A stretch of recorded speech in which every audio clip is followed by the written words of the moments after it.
If people walk away from it having felt something, then our job, I think, is done. Today, Garden Heights is reeling after the shooting of a 17-year-old black teenager by a white police officer.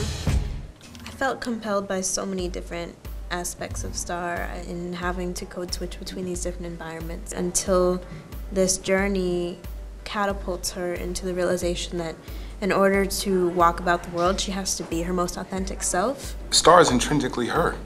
You know, this is who she is. Her journey. And now she has, in her own way, found her voice. Yeah. As a young woman, as a young black woman. Yeah.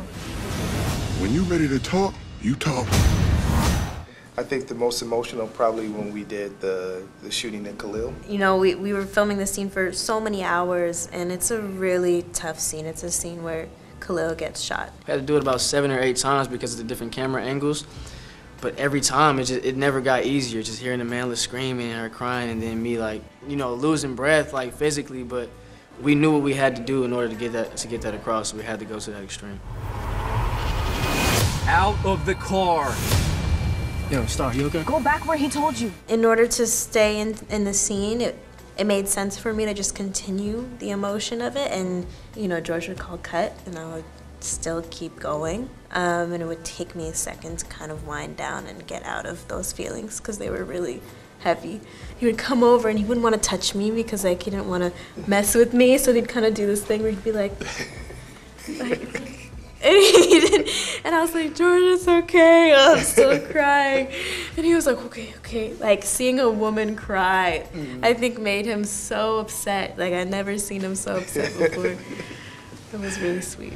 It's about more than just Khalil.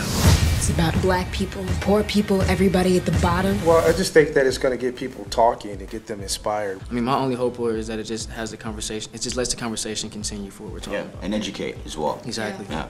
And I think that's the best thing that we can do is make sure that this stays at the front of people's minds, and that we won't stop until there is justice. I often say that empathy is way more powerful than sympathy. So I want more empathy.